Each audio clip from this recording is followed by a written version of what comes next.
church often asks, why won't God send more? We don't have enough people. We don't have enough money. We don't have enough influence. The heaven asks, what have you stewarded? The issue is not supply, it is stewardship. Today, I want to explore a powerful principle about how God releases provision and sustains his work among his people. Very often, we focus on the miracle itself, the moment when something suddenly changes, when lack turns into abundance, when what seems impossible begins to move in a new direction. But Scripture consistently shows that divine intervention is rarely random. God once works through patterns, instructions, and principles that reveal how his purposes unfold. I'm Dr. Ray, and this is Hosea International Speaks. In our last session, we examined the crisis in verse 1 of chapter 4 of Second Kings.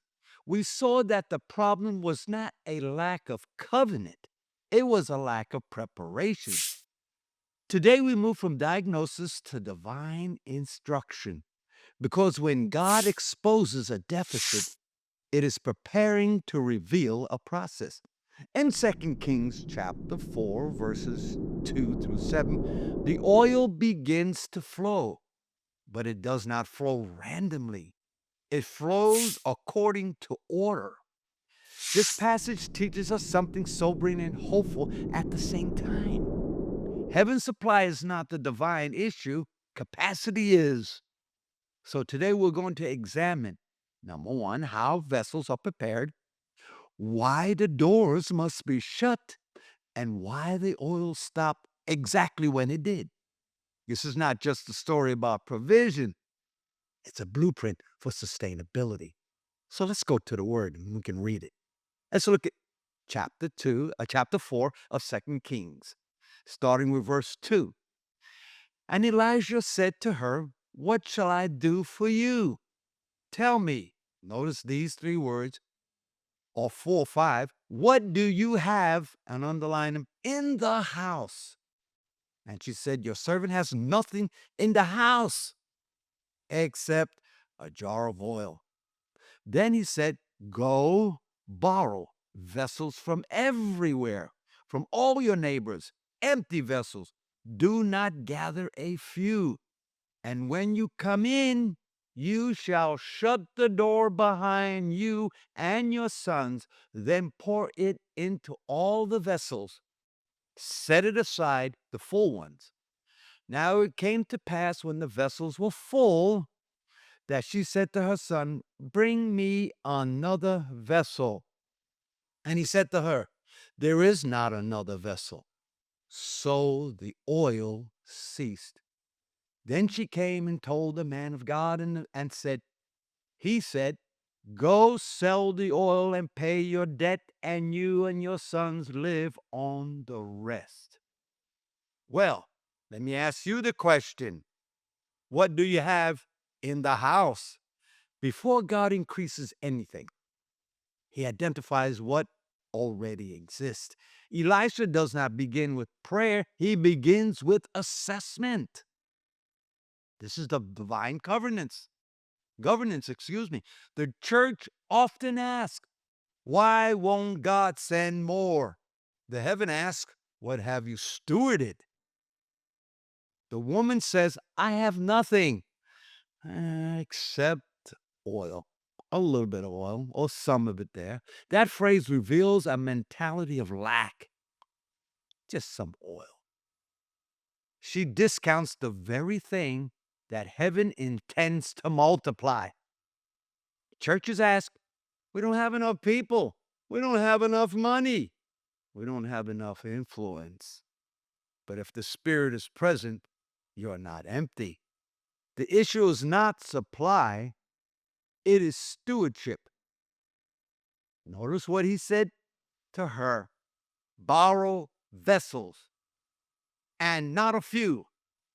Here is the governing principle.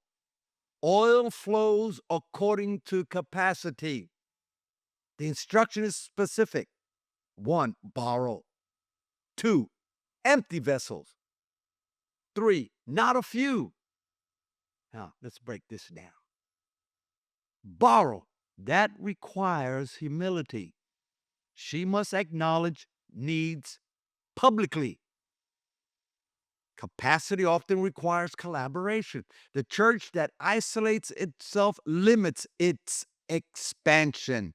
We have too many do-it-yourself churches. Then he says, empty vessels. God only fills what's empty. Pride has no capacity. Tradition without examination has no capacity. Now, we could go into that. I might explain that some more next week. Systems that are full of themselves cannot receive fresh oil. Emptiness is not weakness, it is readiness. And then he says to her, not a few. Go out and get as many as you can, everything from everybody. Expectation determines supply. If she gathers 5 vessels, the oil stops at 5 vessels. If she gathers 50, the oil flows up to the 50. Heaven responds to prepared faith. Notice what he said next. Shut the door. The miracle happens privately. This is profound. There is no audience, no applause, no platform. Public oil is sustained by private obedience. Many ministries want public outpouring without private consecration. But multiplication happens behind closed doors. The doors must be shut to, number 1, distraction, to performance, and to external pressure. The church must recover private formation, or I like to say private reformation, if it wants public sustainability. The church must recover private formation if it wants public sustainability. I don't need to say that a third time. Number 1, what do I mean by private reformation or private formation? Private formation is the hidden, ongoing shaping of character, doctrine, and obedience before God. We must get back to those steps. It includes disciplined prayer, immersion in the scripture, repentance and self-examination, theological depth. How deep are we going to go? Are we going to allow the Holy Spirit to speak to our spirit and tell us exactly what he wants and desires? Leadership accountability, spiritual maturity developed out of public view. It is who we are when no one is watching. 2 Kings chapter 4, the oil flowed behind closed doors. The instruction was, shut the door behind you and your sons. Notice, the multiplication was private before it was profitable. Formation, or reformation, as I like to say it, happens in secrecy before fruit appears in visibility. Now, 2, what is public sustainability?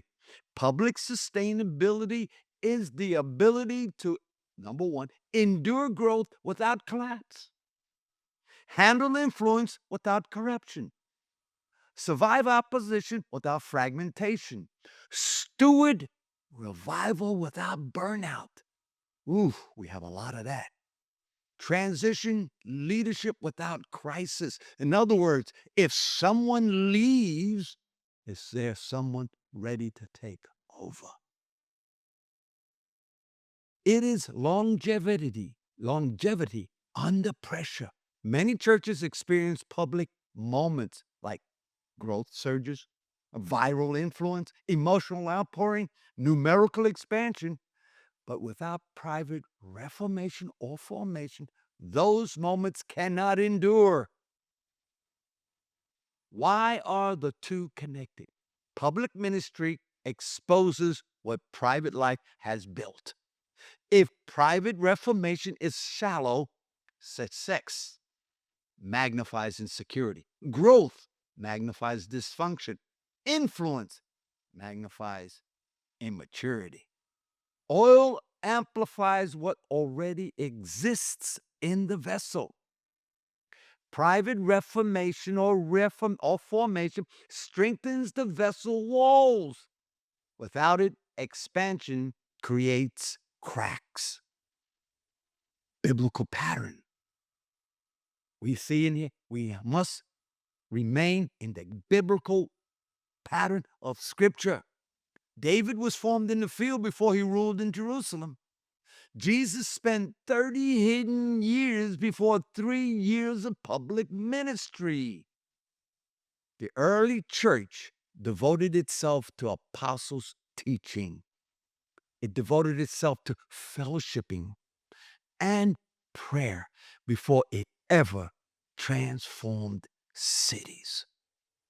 God consistently builds depth before visibility. Well, I'm going to leave it there for this week, for this session, and we will pick it up right from here. We want to look at how does this apply to today's church? Well, I want to remind you, as I've been saying over the last couple of sessions, over the past season, the Lord has been pressing upon my heart about certain things.